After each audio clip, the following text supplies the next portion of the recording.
He had 28 dragons tattooed across his body, one for every story he'd ever told.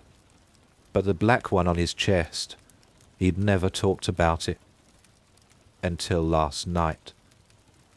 Atop the salt-encrusted docks and piers of Seattle squats an ugly clapboard shack, its windows smeared with grime, and the walls draped in fishing nets.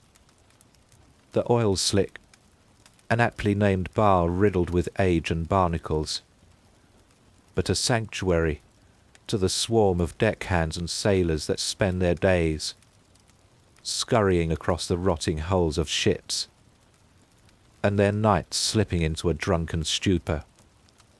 It's a rough bar, where a careless comment will earn you a punch to the face, and a long fall into the grimy waters below.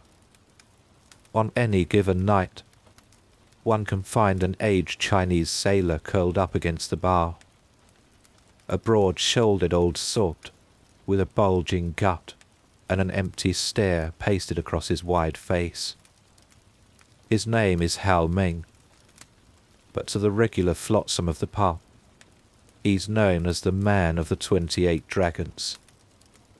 28 scaly, tattooed reptiles twine sinuously across his arms and legs, and twist menacingly across the bunched muscles on his back. Hal claims each dragon represents a crucial part of his life. Stories transformed into ink. Buy him a drink, and he'll be happy to share the thrilling tales behind each one, carefully describing how the dragon's colours represent his joy, terror, love, loss, and death. Visit him 28 nights, and buy him 28 drinks, and the powerful stories of his life will weave and merge before your eyes, until they resolve into the aging man drinking next to you. And then, satisfied you've exhausted his treasury of adventures, you'll excuse yourself and float out into the night, the light and noise of the oil slick bobbing away across the dark waves. And the man of the 28 dragons will finish his drink and clutch his faded shirt to his chest. His last secret, his hidden dragon, safe. He swore long ago to never reveal the tattoo or the story to any living soul. And he never has, except once. Once, on a stormy night, when the rain spattered like ink across the grimy windows, and the wind howled through the cracked wood, when he told the story to me. It began as an entertaining night as I leaned on the counter, sipping my poison, and watching Ming pummel the face of some quartermaster who had drunkenly slurred a remark to him from across the bar. Stumbling backwards, the sailor grabbed at Ming's shirt, tearing the front and momentarily revealing Ming's chest. With a roar, Ming caught him under the chin, and the drunkard slumped to the floor. Game over. Ming pulled his shirt back across his shoulders and walked back to his drink. The noise in the bar returned to normal, everyone laughing and continuing their private banter. I was the only one who noticed it. The black serpent scrawled over his heart. A Chinese dragon, its broad tail curling in loops behind it, long whiskers sprouting from his face like tangles of wet hair. Arming myself with the twin barrels of guile and alcohol, I took the seat next to him and offered him several slugs of amber liquid. He recognized me as one of the regulars and knowingly accepted my offer. "Okay, friend," he winked, holding out his arms. "What story do you want to hear tonight?" I pointed my finger at his chest. indicating the hidden serpent curled around his heart. His smile vanished in a flash. With an inscrutable gaze, he stared into my eyes. His heavy lips curled down into a frown, almost a grimace. "No good story," he grunted. "Forget you seen it, okay?" I was tempted to give up, but noticed he was rocking slightly in his chair. Seizing my charts, I clapped him on the shoulder, telling him not to worry about it, and ordering him several more drinks in the spirit of goodwill. 2 hours and a dozen drinks later, he finally broke. He began to solve quietly into his cup, telling me he was sorry, that he wanted to tell me, but swore he wouldn't. With the precision of a surgeon, I knifed across his slurred words and stabbed into his psyche, prodding and poking until he dissolved completely. Closing his eyes, he began the story of the Black Dragon. I'll share it with you now. The old clipper threaded its way across the currents of the South China Sea. With a hull filled with rice, she was bound on a 3-week trip to Sydney. Ming, the lines of age not yet etched so deeply into his face, was a simple deckhand on the rusted, peeling bucket. The days rolled into nights as Ming performed his duties, his mind locked on their destination. The poor condition of the ship meant it needed a long overhaul in dry dock when it reached port, granting the crew a long shore leave. The men joked every night around the dim steel cabin about the things they would drink, the places they would go, the women they would meet.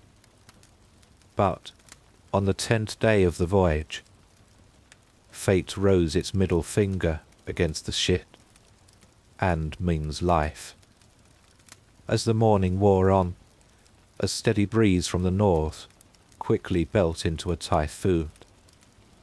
Waves pounded against and over the ship as the stinging wind tore across the bow. For the next 30 hours, me and the crew struggled against the howling chaos, shifting ballast and pumping the holds. Each man put every ounce of strength into saving the clipper, and ultimately, his own life. 2 of the crew were torn from the deck and swallowed by the storm. At long last, there was nothing left to do but sit in the dark cabin and beg Poseidon for mercy. The crew awoke to a cloudless sunrise, the sea once again tranquil and flat. Walking outside, they surveyed the damage. The rudder had been torn free, and the engine blocks destroyed. The ship was adrift. The cargo hold had been flooded, the cargo lost. Even worse, the crashing waves had reached over the boat and sheared off the communication tower.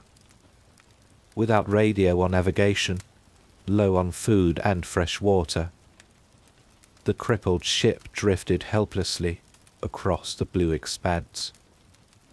Ming lay prostrated on the metal deck, feeling the sun beat savagely against his body. 3 nights ago, the food supplies had run out and the water was put on ration. A deckhand had died of an infected wound. Another injured man had escaped slow, lingering death by throwing himself overboard. Morale was nil. Even the captain had begun to eye the end of his own pistol.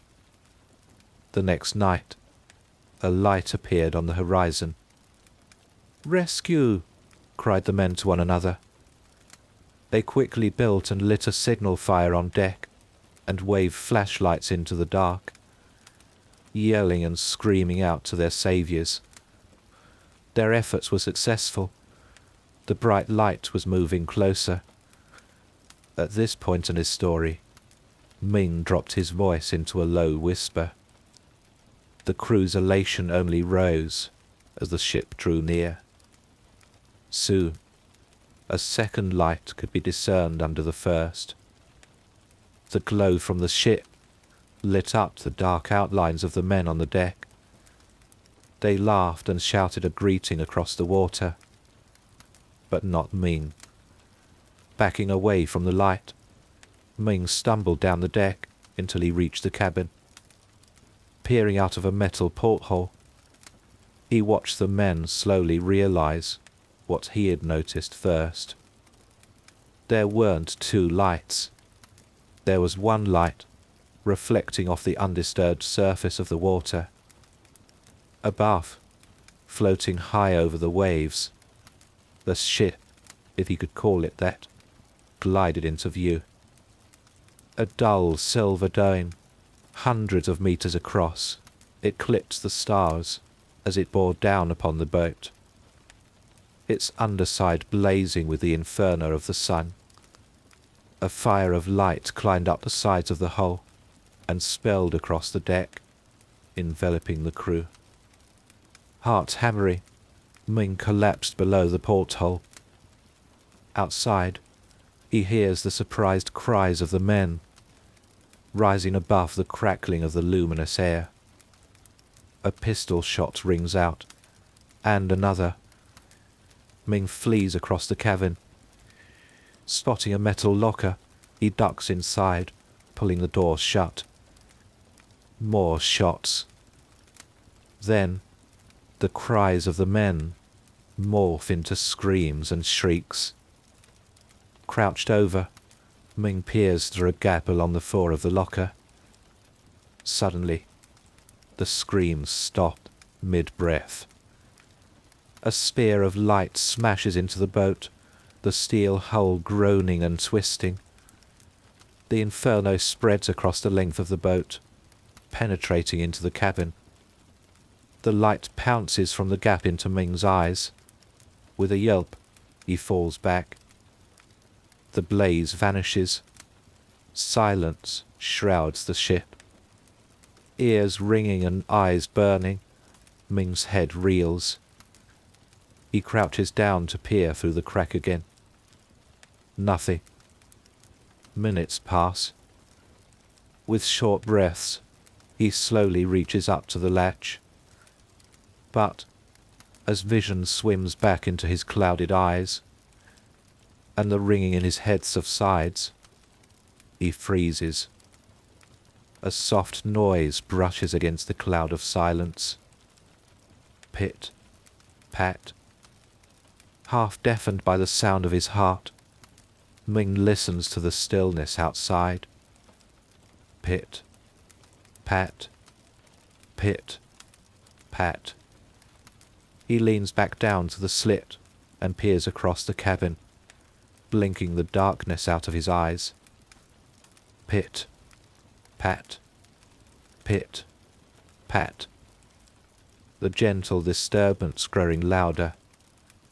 Struggling to see what lies beyond the upper edge of his vision, he lays his head flat against the metal floor.